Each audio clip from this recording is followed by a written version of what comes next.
विलेशय भूषण भो साम्ब सदा शिव शम्भो शङ्कर शरणं मे तव चरणयुगम् उमया दिव्य सुमङ्गल विग्रहया लिङ्गित वामाङ्ग विभो साम्ब सदा शिव शम्भो शङ्कर शरणं मे तव चरणयुगम् दूरीकुरु मामद्यमनाथं दूरीकुरु मे दुरितं भो साम्ब सदा शिव शम्भो शङ्कर शरणं मे तव चरणयुगम् ऋषिवर मानस हंस चराचर जनन स्थिति लय कारण भो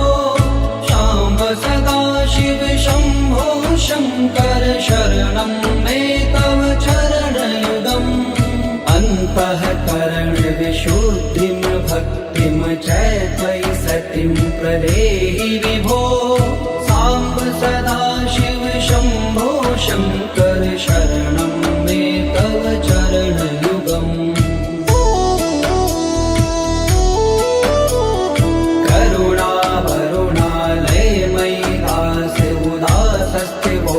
पुनरि भो साम्ब सदा शिव शम्भो शङ्कर शरणं मे तव चरणयुगम् जय कैलास निवास प्रमाथ गणाधीश भूसुरार्चित भो साम्ब सदा शिव शम्भो शङ्कर शरणं मे तव चरणयुगम्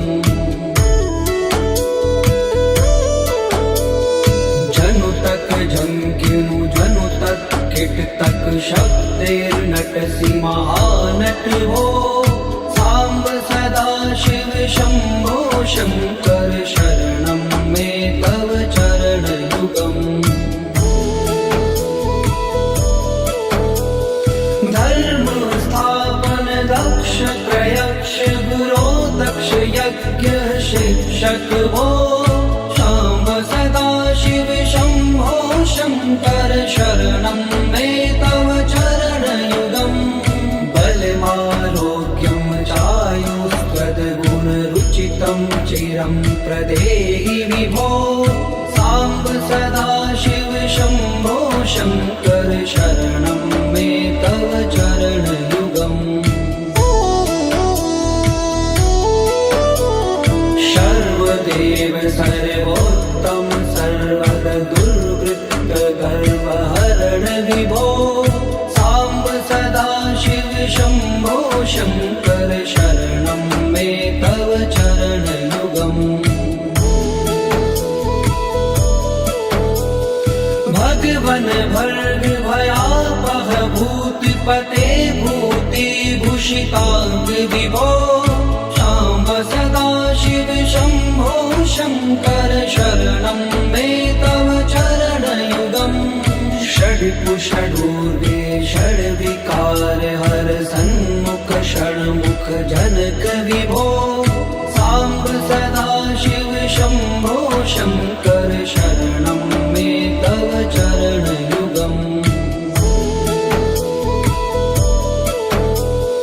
सत्यं ज्ञानमनन्तं ब्रह्मेते लक्षण लक्षित भो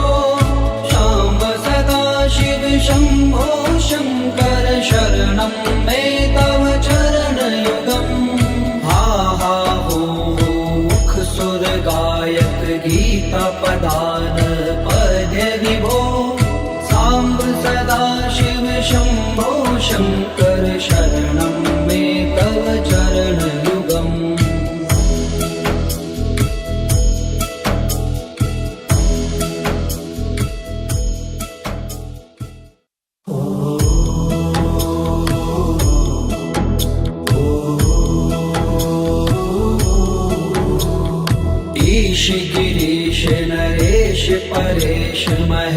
विलेशय भूषण भो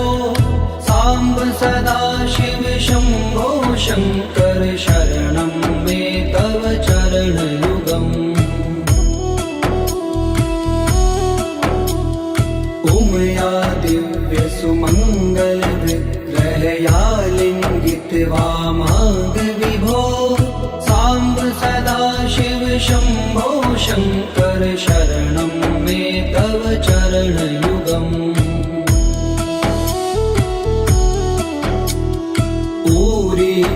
मामद्यमनाथं दूरीकुरु मे दुरितं भो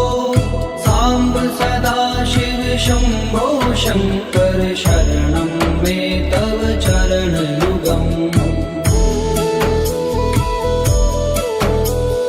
ऋषिवर मानस हंस चराचर जनन स्थिति लय कारण भो शाम्ब सदाशिव शम्भो शङ्कर शरणं मे तव चरणयुगम्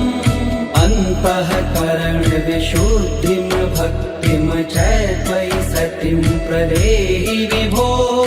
साम्ब सदाशिव शम्भो शङ्कर शरणं मे तव चरणयुगम्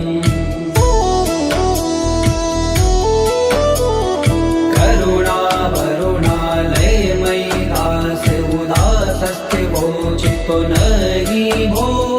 साम्ब सदाशिव शम्भो शङ्कर शरणं मे तव चरणयुगम् जय कैलास निवास प्रमाथ गणाधीश भूसुरार्चित भो साम्ब सदाशिव शम्भो शङ्कर शरणं मे तव चरणयुगम्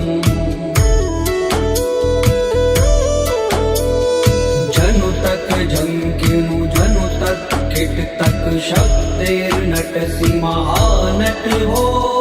साम्ब सदाशिव शम्भो शङ्कर शरणं मे तव चरणयुगम् धर्म स्थापन दक्ष प्रयक्ष गुरो दक्ष यज्ञ शिक्षक हो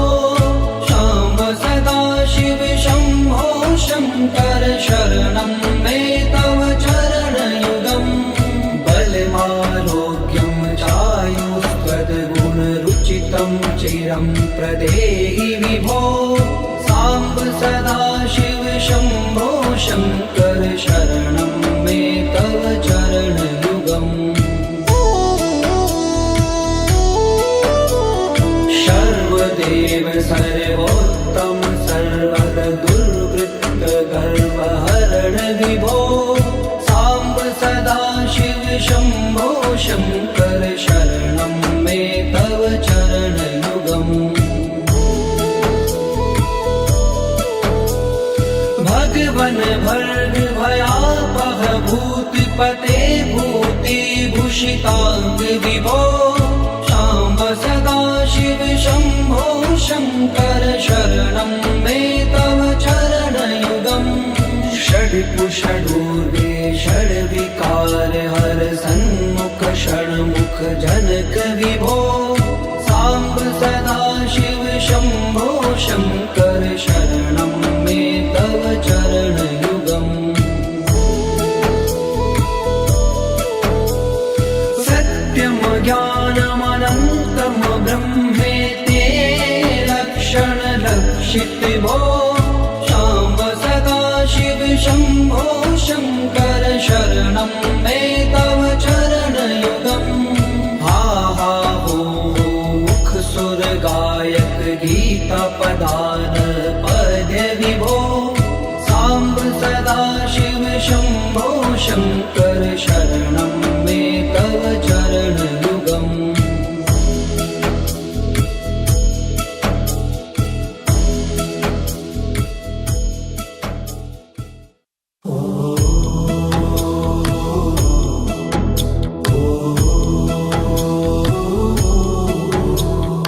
ईश गिरीश नरेश परेश महेश बिलेश भूषण भो सांब सदा शिव शंभो शंकर शरणं मे तव चरणयुगम् उमया दिव्य सुमंगल विग्रहया लिंगित वामांग विभो सांब सदा शिव शंभो शंकर शरणं मे तव चरणयुगम्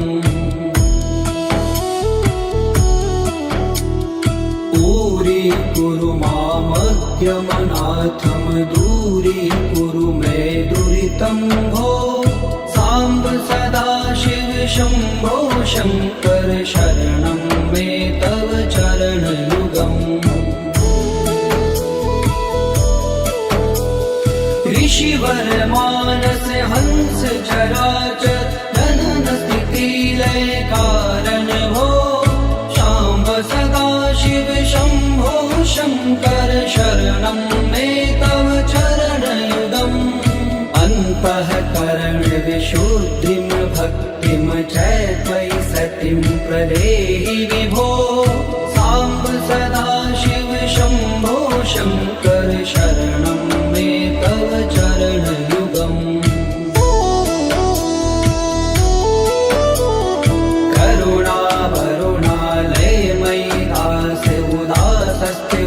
चितो नहि भो सांब सदा शिव शंभो शंकर शरणं मे तव चरणयुगम् जय कैलास निवास प्रमाथ गणाधीश भूसुरार्चित भो सांब सदा शिव शंभो शंकर शरणं मे तव चरणयुगम् जनु तक झंकिनु जनु तक किट तक शब्देर्नटसि महानट हो सांब सदा शिव शंभो शंकर शरणं मे तव चरणयुगम्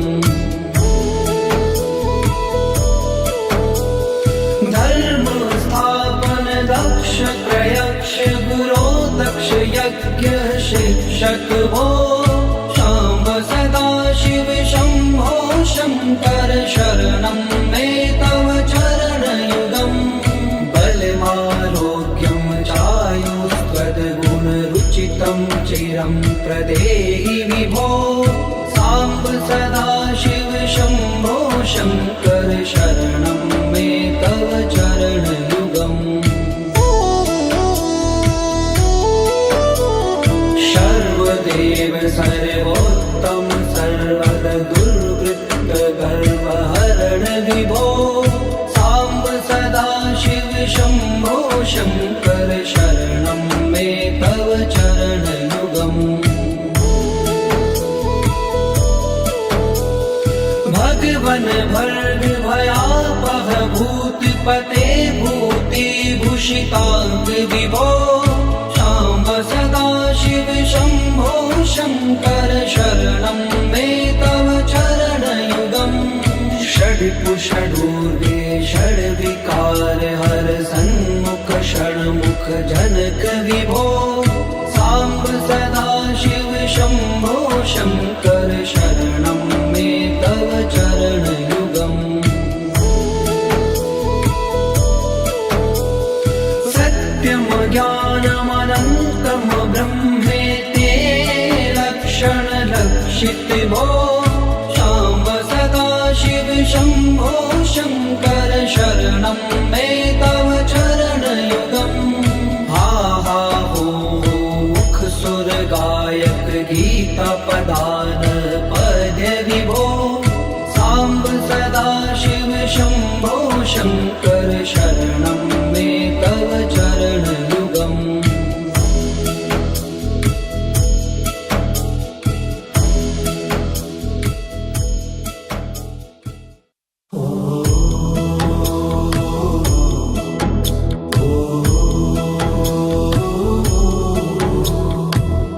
गिरीश नरेश परेश महेश बिलेश भूषण भो सांब सदा शिव शंभो शंकर शरणं मे तव चरणयुगम् उमया दिव्य सुमंगल विग्रहया लिंगित वामांग विभो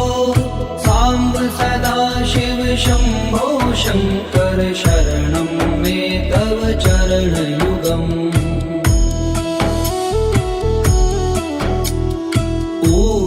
कुरु मामद्यमनाथं दूरीकुरु मे दुरितं भो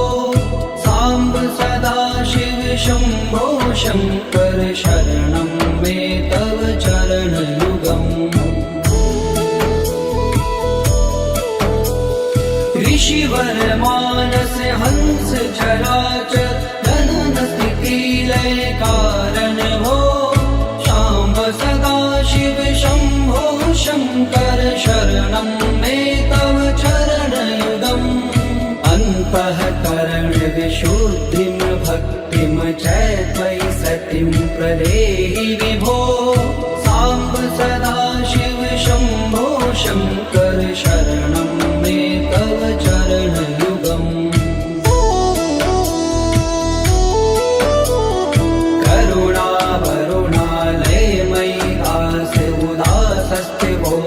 नहि भो सांब सदा शिव शंभो शंकर शरणं मे तव चरणयुगम् जय कैलास निवास प्रमाथ गणाधीश भूसुरार्चित भो सांब सदा शिव शंभो शंकर शरणं मे तव चरणयुगम्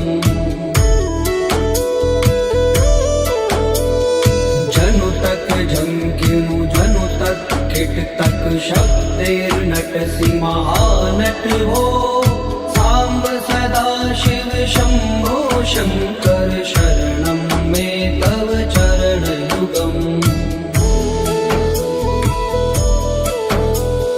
धर्म स्थापन दक्ष प्रयक्ष गुरो दक्ष यज्ञ शिक्षक भो सांब सदा शिव शंभो शंकर शरणं मे तव चरणयुगम् बलमारोग्यं चायुस्त्वद्गुणरुचितं चिरं प्रदेहि विभो सांब सदा शिव शंभो शंकर शरणं मे तव चरणयुगम् सर्वदेव सर्वोत्तम सर्वद दुर्वृत्त गर्वहरण विभो सांब सदा शिव शंभो शंकर शरणं मे तव चरणयुगम् भगवन भर्ग भयापह भूतिपते भूतिभूषितांग विभो सांब सदा शिव शंभो शंकर शरणं मे तव चरणयुगम् षड्कुषडूर्वे षड्विकार हर सन्मुख षण्मुख जनक विभो सांब सदा शिव शंभो शंकर शरणं मे तव चरणयुगम् सत्यम ज्ञानमनन्तं ब्रह्मेते लक्षण लक्षित भो सांब सदा शिव शंभो शंकर शरणं मे तव चरणयुगम् हा हा हो मुख सुर गायक गीता पदान पद्य विभो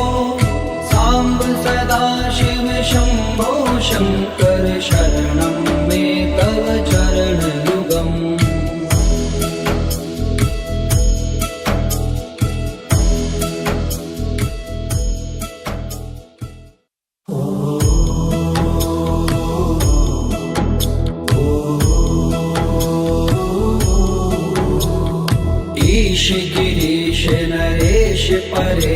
महेश बिलेश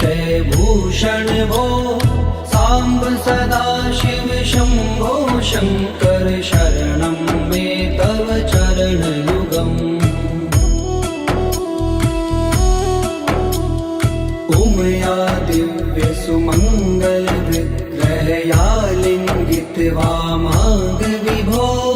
सांब सदा शिव शंभो शंकर शरणं मे तव चरण युगम्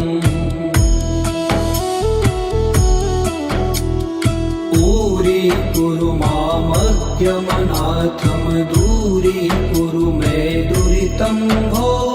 सांब सदा शिव शंभो शंकर शरणं मे तव चरण युगम् ऋषिवर मानस हंस चराचर जनन स्थिति लय कारण भो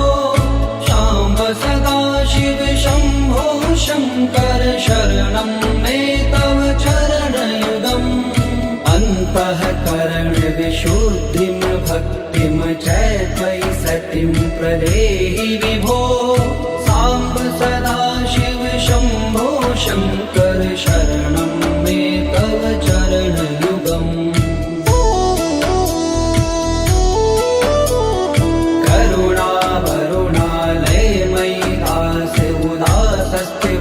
चितो नहि भो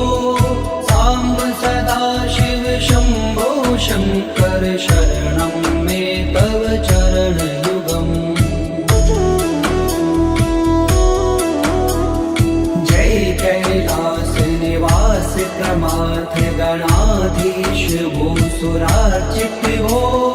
सांब सदा शिव शंभो शंकर शरणं मे तव चरण युगम् जनु तक झंकिनु जनु तक किट तक शब्देर्नटसि महानट हो सांब सदा शिव शंभो शंकर शरणं मे तव चरण युगम् धर्म स्थापन दक्ष प्रयक्ष गुरो दक्ष यज्ञ शिक्षक भो सांब सदा शिव शंभो शंकर शरणं मे तव चरण युगम् बलमारोग्यं चायुष्पदगुण रुचितं चिरं प्रदेहि विभो सांब सदा शिव शंभो शंकर शरणं मे तव चरण युगम् सर्वदेव सर्वोत्तम सर्वद दुर्वृत्त गर्वहरण विभो सांब सदा शिव शंभो शंकर शरणं मे तव चरण युगम्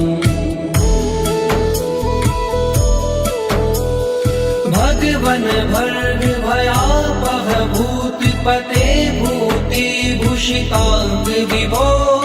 सांब सदा शिव शंभो शंकर शरणं मे तव चरण युगम् षड्पुषडूर्वे षड्विकार हर सन्मुख षण्मुख जनक विभो